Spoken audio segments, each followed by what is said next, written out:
जितनी ज़्यादा देर तक होल्ड करोगे उतना ही ज़्यादा आपको फायदा मिलेगा, उतनी ज़्यादा आपकी आंतों की जो सफाई होगी। और इसको पानी को अंदर लेने के बाद आप कोशिश करें थोड़ा सा हल्का हल्का वॉक कर लें। क्या आप जानते हैं कि हमारी जो आंतें हैं वो बैक्टीरिया का घर होती हैं और इनमें पाए जाने वाले 100 से भी अधिक माइक्रो ऑर्गेनिजम्स जो होते हैं वो हमारे शरीर में अगर उचित तरीके से ना हो, यानी कि इनका संतुलन ठीक ना हो, तो हमारा पाचन तंत्र पूरी तरीके से खराब हो जाता है। तो इसके लिए बहुत ज़रूरी है कि समय समय पर हम आंतों की सफाई करते रहें और अपने पेट को ऐसा खाना दें जिसे पचाने में आंतों को बहुत कम मेहनत करनी पड़े। नमस्कार, आप सभी का बहुत बहुत स्वागत है हेल्दी इंडियन किचन में। आज के इस वीडियो में हम इसी इंटरेस्टिंग टॉपिक के बारे में बात करेंगे कि आप अगर बहुत लंबे समय से आंतों से जुड़ी हुई समस्याओं से परेशान हैं, चाहे वो आपको कब्जियत की दिक्कत हो, एसिडिटी रहती हो, गैस बहुत ज़्यादा बनती हो, खट्टी डकारें आती हो, या फिर इससे जुड़ी हुई और भी कई सारी समस्याएं आपको हो सकती हैं। क्योंकि मैंने अपनी वीडियोज़ में कई बार आपके साथ शेयर किया है कि अगर आपका पेट गड़बड़ होता है तो सिर्फ और सिर्फ आपका पेट ही नहीं, नींद कम आती है, तनाव बढ़ता है, डिप्रेशन बढ़ता है। इसके अलावा आपके शरीर में जितने भी पोषक तत्व हर हिस्से तक पहुंचने हैं वो नहीं पहुंच पाते हैं। इसकी वजह से आपकी हड्डियां कमज़ोर होती हैं, आंखों की रोशनी कमज़ोर होती है, आपकी याददाश्त कमज़ोर होती है। तो ये सारी चीज़ों से अगर आप बचना चाहते हैं तो बहुत ज़रूरी है कि आप अपने पेट को स्वस्थ रखें, कि अपने पेट को मजबूत बनाएं, जिसकी वजह से जब भी आप कोई खाना खाएं उसके पूरे पोषक तत्व आपको मिले और साथ ही साथ जब भी आप कोई खाना खाएं वो इजीली आपको डाइजेस्ट भी हो जाए। तो इस वीडियो में इसी इंटरेस्टिंग टॉपिक के बारे में जब हम बात करेंगे तो ये बहुत ज़रूरी है कि आप पहले ये समझें कि हमारी जो आंतें हैं इनका काम क्या होता है। आंतें जो होती हैं वो हमारे पाचन तंत्र की शुरुआत, यानी कि हमारे मुंह से लेकर के हमारे मल द्वार तक जाती हैं। हमारे खाने को पूरा डाइजेस्ट करना और उसको मल के द्वारा शरीर से बाहर निकालना, ये पूरा काम हमारा आंतें करती हैं। हमारे शरीर में आंतें दो प्रकार की हैं, एक तो बड़ी आंत और एक होती है छोटी आंत। छोटी आंत जो होती है वो बड़ी आंत के कंपैरिजन में ज़्यादा काम करती है। जो भी खाना हम खाते हैं, जो भी भोजन लेते हैं, उसमें से ज़रूरी पोषक तत्वों को निकालना और उनको हमारे शरीर के हर एक हिस्से तक पहुंचाने का काम हमारी छोटी आंत करती है। बड़ी आंत जो होती है वो हमारी सोच, यानी कि हमारा जो पेशाब होता है उसको स्टोर करने, यानी कि उसके अंदर हमारे शरीर के अंदर जो पानी है उसको स्टोर करने और उसके अंदर से जितने भी विषाक्त पदार्थ हैं उनको बाहर निकालने में काफ़ी मदद करती है। हमारे शरीर के लिए ज़रूरी पोषक तत्व जैसे विटामिन के होता है उसको एब्जॉर्ब करने में काफ़ी मदद करती है। छोटी आंत के अंदर जिन चीज़ों का एब्जॉर्प्शन ठीक से नहीं हो पाता, यानी कि छोटी आंत जिन चीज़ों को, जिन खाद्य पदार्थों को ठीक से एब्जॉर्ब नहीं कर पाती है, उन चीज़ों को बड़ी आंत और साथ में आपका जो रेक्टम है ये उनके अंदर से कुछ पोषक तत्व निकालते हैं, जैसे कि सॉल्ट निकालते हैं, थोड़ी मात्रा में पानी होता है और इसके अलावा कुछ ज़रूरी मिनरल्स होते हैं और कुछ न्यूट्रिएंट्स होते हैं जिन्हें जो है अपने पास होल्ड करके रखती है। आंत का अंदरूनी हिस्सा जिसे एपिथेलियम कहते हैं ये पानी और न्यूट्रिएंट्स को एब्जॉर्ब कर लेता है और बाकी बची हुई चीज़ों को ठोस मल में कन्वर्ट कर देता है। जो हमारा स्टूल होता है वो हमारी बड़ी आंत की अंदरूनी सतह में जो म्यूकस जमा रहता है उसके साथ फिसलते हुए हमारे वो एंड द्वार, यानी कि बड़ी आंत के एंड द्वार तक पहुंचता है और इसके बाद ही हमें फील होता है कि हमें फ्रेश होना है या मल को बाहर निकालना है। समस्या तब उत्पन्न होती है जब हमारी छोटी आंत ज़्यादा मात्रा में खाद्य पदार्थ निकालती है, यानी कि उन्हें नहीं पचा पाती है और वो जाते हैं हमारी बड़ी आंत में और बड़ी आंत उन्हें बाहर निकालने की बजाय उन्हें एब्जॉर्ब करना स्टार्ट कर देती है, यानी कि हमारी जो जितने भी वेस्ट चीज़ें हैं उन्हें होल्ड करना शुरू कर देती है। तो यहाँ से समस्याएं शुरू होती हैं।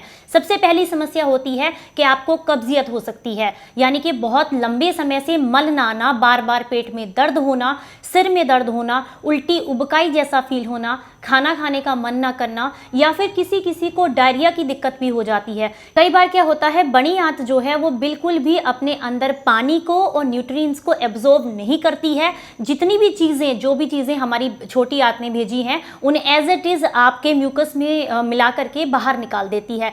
तो ऐसे लोग, जो लोग कहते हैं कि हम IBS की दिक्कत है, उन लोगों को ये समस्या ज़्यादातर देखने के लिए मिलती है। लेकिन जिन लोगों को कब्जियत की दिक्कत होती है, ऐसे में बड़ी आंत क्या करती है, उन चीज़ों को एब्जॉर्ब करना स्टार्ट कर देती है, बाहर नहीं निकालती है, जिसकी वजह से ही आपको कब्जियत की दिक्कत होती है। जब आपको कब्जियत रहती है तो ऐसे में वजन बढ़ने लगता है, मानसिक तनाव बहुत ज़्यादा बढ़ जाता है, क्योंकि आपने फील किया होगा जिस दिन पेट अच्छे से साफ नहीं होता है उस दिन आपको सर में भारीपन महसूस होता है और जो दिमाग की पूरी शक्ति है जिसे हमें काम करने में लगाना है वो पूरे समय हमारे पेट में केंद्रित रहती है। हमें बार बार ये इंडिकेट करता रहता है हमारा दिमाग कि हमारा पेट अच्छे से अभी साफ नहीं हुआ है। तो इसलिए बहुत ज़रूरी है कि हम अपनी आंतों की सफाई करें, उन्हें स्वस्थ रखें, जिसकी वजह से हमारे पूरे शरीर का जो सिस्टम है वो अच्छे से काम करता रहे। तो चलिए अब आपको बताते हैं कि इसके कारण क्या है। सबसे पहला कारण तो हमारे किचन में ही अवेलेबल है। हम जो इतने प्रकार के बिस्किट और नमकीन यानी कि पैकेट फूड खाते हैं वो सारी जो चीजें हैं वो हमारी आंत के संतुलन को पूरी तरीके से बिगाड़ देती हैं। दूसरा, आजकल जो इतने सारी चीजें यानी कि मैदा से बनी हुई पैकेट फूड और प्रोसेस्ड फूड जो हमें मिलता है या प्रोडक्ट जो कि प्रोसेस करके हमारे पास तक पहुंचाया जाता है, उन सबको जब हम इस्तेमाल करते हैं तो उससे हमारी आंतों का संतुलन पूरी तरीके से बिगड़ जाता है और हमारी आंतें ठीक से अपना काम नहीं करती हैं, जिसकी वजह से या तो डायरिया हो जाएगा या फिर आपको कब्जियत की दिक्कत रहने लग जाएगी। अब कुछ लोग ये सोचेंगे कि अगर हमें डायरिया हो गया है तो ऐसे में तो हमारी आंतें बिल्कुल साफ होंगी, तो फिर हमें तो कोई दिक्कत है ही नहीं, हमारी आंतें बिल्कुल ठीक है। लेकिन ऐसा नहीं होता है। अगर आपकी आंतें ज़्यादा बार आपको फ्रेश करा रही है यानी कि मल ज़्यादा बार आपके शरीर से बाहर निकल रहा है, ऐसे में आपके शरीर में पानी की और न्यूट्रिएंट्स की कमी हो जाती है, मिनरल्स की कमी हो जाती है, क्योंकि जिस खाने से हमें पोषक तत्व मिलने चाहिए थे वो मिलने की बजाय पूरा का पूरा खाना बिना पोषक तत्व निकाले बाहर ही निकल जा रहा है, तो उससे आपको पूरा फायदा फिर नहीं मिल पाता है। जब आपका पेट बिगड़ता है तो आप यकीन नहीं करेंगे कि आपके शरीर में 500 से अधिक बीमारियां घर कर लेती हैं, जिसमें आपको तनाव बहुत ज़्यादा रहने लग जाएगा, अनिद्रा की दिक्कत रहने लग जाएगी, आंखों की रोशनी कमज़ोर हो जाएगी, चेहरे की रौनक चली जाएगी, शरीर में कैल्शियम की कमी हो जाएगी, नेल्स टूटने लग जाएंगे, बाल टूटेंगे और इसके अलावा आपको आपकी आंतों में, किडनी में, लीवर में इन्फेक्शन की दिक्कत हो जाएगी, या तो आप बहुत मोटे हो जाएंगे या फिर आप बहुत पतले हो जाएंगे। तो यानी कि आपके पेट का संतुलन सही तरीके से काम करे, इसके लिए बहुत ज़रूरी है कि आपके शरीर में जितने भी टॉक्सिन्स हैं वो बाहर निकलें। चलिए अब आपको बताते हैं कुछ ऐसी चीज़ें जिन्हें अपनी डाइट में शामिल करके आप अपनी आंतों को साफ कर सकते हैं। सबसे पहले बात करेंगे हम फलों के बारे में। तो फलों में जो चीकू होता है वो आपके पेट को, आपकी आंतों को क्लीन करने का काम करता है। तो जब भी चीकू का मौसम होता है उस समय पे आपको चीकू का सेवन ज़रूर करना चाहिए। ये आपकी आंतों की बहुत अच्छे से सफाई करने में, एकदम नेचुरल तरीके से सफाई करने में मदद करता है। इसके अलावा अगर आप संतरे का सेवन करते हैं तो ये भी आपकी कब्जियत को दूर करता है, आपकी बॉडी के अंदर से जितने भी टॉक्सिन्स हैं उन्हें बाहर निकालने में काफ़ी मदद करता है। इसके अलावा आप केले का सेवन कर सकते हैं।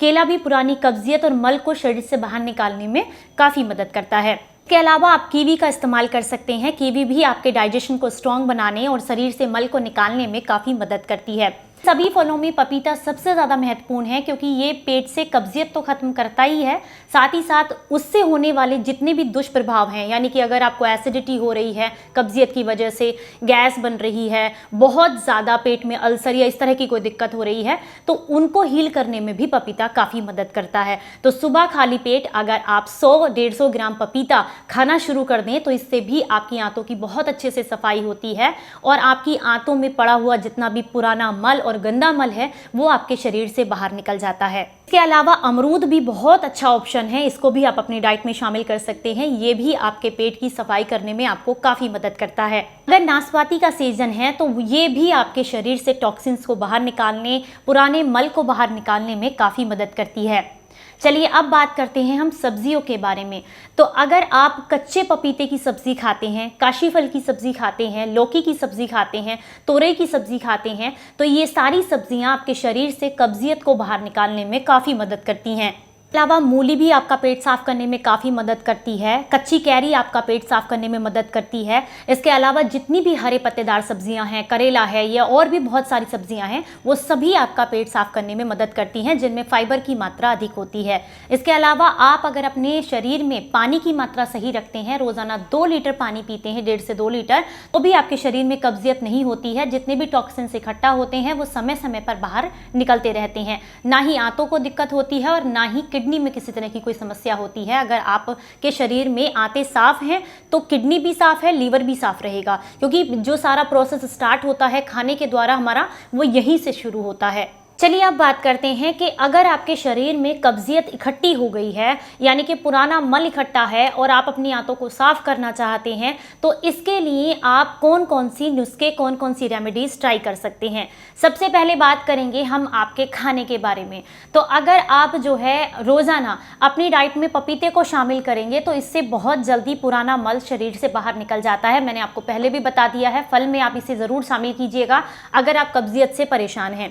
इसके अलावा अगर आप जो है सौंफ के पानी का सेवन करते हैं, लगभग आपने 25 ग्राम सौंफ को 1 लीटर पानी के साथ उबाल लेना है। जब ये पानी अच्छे से 2-4 उबाल इसमें आ जाएं तो पानी को ठंडा कर लें और उसके बाद इसे छान करके अगर आप इसे दिन भर में थोड़ी थोड़ी मात्रा में लेते हैं और लगातार 2 दिन तक लेते हैं, चाहे तो इसमें थोड़ी मात्रा में आप जो है इसमें धागा मिश्री भी ऐड कर सकते हैं। ये पानी अगर आप 1 से 2 दिन लेते हैं तो इससे भी आपके शरीर में जमा गंदगी बाहर निकल जाती है। अगर आप सफ़ेद पेठे का जूस पी सकते हैं तो ये बहुत ही अच्छी औषधि है, एक बहुत ही अच्छी सब्जी कह सकते हैं आप इसे, फल भी कह सकते हैं, क्योंकि जो सफ़ेद पेठा होता है ये बॉडी के अंदर जितने भी टॉक्सिन्स होते हैं उन्हें निकालने में बहुत मदद करता है। ये आपको किसी भी सब्जी मंडी से मिल जाएगा। अगर लगातार 1 हफ्ते तक भी आप सफ़ेद पेठे का जूस पी लेते हैं तो इससे आपके पेट की बहुत अच्छे से सफाई हो जाती है। अगर इन सारी चीज़ों को यूज़ करने के बाद भी आपको आराम नहीं मिल रहा है तो ऐसे में आप एनीमा ट्राई कर सकते हैं। ये पारंपरिक तरीका है, बहुत पुराने समय से हमारी आयुर्वेदिक पद्धति में इसका इस्तेमाल होता रहा है। एनीमा का इस्तेमाल करके आप अपनी आंतों को साफ कर सकते हैं। तो चलिए अब समझते हैं कि एनीमा आपको करना कैसे है, इसको कहां से आप ले सकते हैं। इसका पूरा प्रोसेस समझने के लिए मैं अपने एक टीम मेंबर से आपको इंट्रोड्यूस कराती हूं। वो आपको इसका पूरा प्रोसेस समझाएंगे, किस तरीके से आपको यूज़ करना है, इसके क्या क्या आपको फ़ायदे होंगे जब आप इसे करेंगे, और पूरी प्रक्रिया को हम समझते हैं कि कैसे आपको करना है। नमस्कार दोस्तों, तो मैं आपको पूरी प्रक्रिया एनीमा की समझाऊंगा। इसको आप कहां से खरीद सकते हो, किस तरीके से आपको इसको प्रोसेस को पूरा यूज करना है और इसके बेनिफिट्स आपको क्या क्या मिलेंगे। तो सबसे पहले हमें समझना पड़ेगा कि एनीमा की किट किस तरह की होती है। तो देखिए, जो कि आपको दिखाई दे रहा है एनीमा की किट, एक तो ये होता है बॉक्स।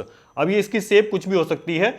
ये लगभग 1 लीटर की इसकी जो है क्वांटिटी होती है, वॉल्यूम जो है, यानी कि 1 लीटर इसके अंदर जो भी आप मेडिकेटेड पानी या फिर साधारण नॉर्मल पानी से आप एनीमा करना चाहते हो तो इसके अंदर वो आएगा। ठीक है, फिर इसके अंदर एक पाइप लगी होती है जो कि आपका एक हिस्सा 2 तरफ से ऐसी होती है, एक हिस्सा आपको इसमें जोड़ना होता है। इसको आप आसानी से यहां पर अटैच कर सकते हो और दूसरा हिस्सा जो होता है ये आपको रेक्टम के अंदर इंसर्ट कराना होता है, लगभग 2 इंच। इस पर लुब्रिकेशन के लिए आप केवल सिंपल साधारण तेल, जो भी सरसों का तेल हो या फिर राई का तेल हो, जो भी आपके घर में है, वो लुब्रिकेशन के लिए 1-2 ड्रॉप आप लगा लोगे, जिससे कि आपको प्रॉब्लम ना हो। और एनीमा लेते समय एक बात का ध्यान रखना, यदि आपको पाइल्स यानी कि फिशर की यदि कोई ऐसी इन्फेक्शियस यानी कि बीमारी है, तब आपको उस कंडीशन में एनीमा उपयोग नहीं करना है, क्योंकि स्किन बहुत ज़्यादा सेंसिटिव होती है। तो इस हालात में हम लोग एनीमा जो है रिकमेंडेड नहीं करते हैं। आप इसको किसी भी सर्जिकल या मेडिकल स्टोर से खरीद सकते हो। इसकी कीमत लगभग 100-125 से और 200-250 रुपए तक वेरी करती है। ये किसी भी शेप का हो सकता है। और इसके अंदर एक ध्यान रखने योग्य बात यह है, 1 लीटर का तो होता है ये। अब इसमें जो टेम्परेचर हमें पानी का लेना है वो रूम टेम्परेचर पर लेना है, यानी कि बिल्कुल माइल्ड, जिसको कि आप आसानी से, जैसे कि गर्मी के मौसम में नॉर्मल पानी होता है, आजकल जो पानी है मतलब ठंडा महसूस ना हो और गर्म भी महसूस ना हो, रूम टेम्परेचर का पानी आपको इसमें उपयोग करना है। और जरूरी नहीं है कि 1 लीटर यदि इसका साइज है तो आप इसको पूरा भरकर लोगे। यदि आप ज्यादा भरकर इसको लोगे तो हो सकता है आप उसको होल्ड ना कर पाओ, क्योंकि जब आप एनीमा लोगे, जो भी पानी आपकी आंतों के अंदर जाएगा, कम से कम उसको 5 से 7 मिनट आपको होल्ड करना जरूरी है। यदि आप होल्ड नहीं कर पाओगे तो उसका आपको जो एक्चुअल फायदा है वो नहीं मिल पाएगा। तो मैं आपसे यही सुझाव करूंगा कि पहले दिन आप 300 ml से शुरुआत करो। यदि आप 300 ml पानी को लगभग 5-7 मिनट होल्ड नहीं कर पाते हो तो दूसरे दिन आप 150 ml से शुरुआत करो। 150 ml से शुरुआत करोगे, कम से कम 5-7 मिनट या 10 मिनट तक उसको होल्ड कीजिए। फिर आप उसके बाद वॉशरूम जाओगे, तब आपको फील होगा कि क्या सफाई हो रही है। और स्टार्टिंग के 2-3 दिन आपको लगेगा कि नॉर्मल पानी बाहर आ रहा है, लेकिन जब 5-7 दिन कर लोगे आप, 6-7वें दिन आपको लगेगा कि आंतों में जमा जो कचरा था वो बाहर निकला है। तो यहां पर ये बहुत अच्छी चीज है। और 150 ml के बाद जब आप 2-3 दिन इसको होल्ड करोगे, आगे होल्ड कर सकते हो, आपको पता होगा, तो इसको 300 ml कर सकते हो। 300 ml एनएफ है, या फिर आप 500 ml तक भी इसको बढ़ा सकते हो अपनी कैपेसिटी के अनुसार। तो इसका मतलब ये नहीं कि आपको ज्यादा पानी लेना है, जरूरी ये है कि हमें इसे होल्ड करना है। जितनी ज्यादा देर तक होल्ड करोगे उतना ही ज्यादा आपको फायदा मिलेगा, उतनी ज्यादा आपकी आंतों की जो सफाई होगी। और इसको पानी को अंदर लेने के बाद आप कोशिश करें थोड़ा सा हल्का हल्का वॉक कर लें और अपने पेट पर इस तरह से एंटी क्लॉकवाइज और क्लॉकवाइज जो है अपने हाथ से थोड़ी मसाज करें। तो इससे क्या होगा कि आपकी इंटेस्टाइन एक्टिवेट होंगी, प्लस अंदर जमा हुआ वो छूटेगा और आपको ज्यादा गंदगी निकालने में मदद मिलेगी। अब बात करते हैं इसको लेना कितने दिन तक है। तो पहले तो आपको 7 दिन तक लगातार इसको एनिमा को लेना है। उसके बाद जो नेक्स्ट वीक आएगा, अगला सप्ताह, उसके अंदर आपको 1 दिन छोड़कर 1 दिन लेना है। उसके बाद जब तीसरा सप्ताह आएगा उसमें तो आपको केवल 2 दिन लेना है। तो ये यहां पर प्रक्रिया पूरी हो जाती है। यदि आपको जरूरत फील होती है, महसूस होती है, तो 2 महीने बाद इसको आप कंटिन्यू कर सकते हो। सेम प्रोसेस, पहले हफ्ते में 7 दिन, उसके बाद 1 दिन छोड़कर 1 दिन, फिर अगले हफ्ते में केवल 2 दिन आपको लेना है। और यदि आपको फिर जरूरत महसूस होती है तो आप इसको 3 महीने या 6 महीने बाद रिपीट कर सकते हो। अब एक जरूरी बात और है कि इसको लेना कैसे है। पहली बात तो यह है जैसे कि उसके अंदर या तो हैंग करने का होगा या फिर आप कोई धागा बांधकर उसको लटका सकते हो। कम से कम उसकी हाइट जो है आपसे नीचे ऊंची रहनी चाहिए। और इसको लेने का स्थान जो है, वॉशरूम यदि आपके पास सफिशिएंट स्पेस है उसके अंदर, तो बाथरूम में आप फ्रेश होने के बाद लें। सुबह को फ्रेश होने के बाद लें इसको, और यहां पर इसको ऊपर हैंग कर दें। और जब इसको रेक्टम में इंसर्ट करोगे तो इसको यहां पर जो क्लच होता है, ये पहले क्लच आपको लगा देना है, यानी कि इससे कि पानी रुका रहेगा। और ध्यान रहे इसको लेने के पहले यहां पर जब पाइप को खोलकर तो यहां से इसको ओपन करेंगे और जब पानी निकल जाए, जिससे कि पाइप के अंदर एयर ना रहे, हवा नहीं रहनी चाहिए, और यहां पर एंड पे इसको बंद कर दोगे। फिर रेक्टम के अंदर डालकर इसको ओपन करोगे, जिससे कि पानी केवल अंदर जाएगा। ठीक है। और इस प्रक्रिया को करने के बाद कम से कम 1 घंटा या हो सके तो 2 घंटे तक आपको कुछ भी नहीं खाना है। और सबसे बढ़िया यदि इसके रिजल्ट आपको देखने हैं तो यदि आप पहले फास्ट रहे हो, कोई व्रत आपका है आज, यानी कि उस दिन आपने अन्न नहीं खाया है, लाइट भोजन लिया है, बहुत हल्का खाना खाया है, तो अगले दिन यदि करोगे तो बहुत ही अच्छे रिजल्ट इसके आपको देखने को मिलेंगे। और जिस दिन आप कर रहे हो उन दिनों में कोशिश कीजिए कि बाहर का कोई भी खाना ना खाएं, पैकेट बंद वाला खाना कुछ भी ना खाएं, अपने घर का सिंपल साधारण कम मसालों वाला खाना खाइए। तो उम्मीद करता हूं आपको पूरी प्रक्रिया आसानी से समझ में आ गई होगी। फिर भी यदि आपके मन में कोई सवाल है तो आप कमेंट बॉक्स में पूछ सकते हैं। थैंक यू सो मच, धन्यवाद। तो हमारे टीम मेंबर ने आपको समझा दिया है बहुत अच्छे से कि एनिमा आपको किस तरीके से लेना है और किन किन बातों का ध्यान रखना है। अगर आप इसका इस्तेमाल करते हैं तो इससे बहुत आसानी से आप अपनी आंतों को साफ कर सकते हैं। तो आज का ये वीडियो अगर आपको अच्छा लगा है, जानकारी पसंद आई है, तो प्लीज़ वीडियो को लाइक ज़रूर कीजिएगा, सभी के साथ शेयर कीजिएगा, ताकि सभी लोग एक स्वस्थ जीवन जी सकें और अपने पेट को साफ रख सकें, आने वाले जीवन में जो भी बीमारियां हैं उनसे वो बच सकें। तो वीडियो अच्छा लगा हो तो सभी के साथ शेयर कीजिएगा। चलिए फिर मिलेंगे किसी नई जानकारी के साथ। तब तक अपना ख्याल रखें, अपनों का ख्याल रखें और हंसते मुस्कुराते रहें। Stay healthy, stay happy. Bye bye, नमस्कार।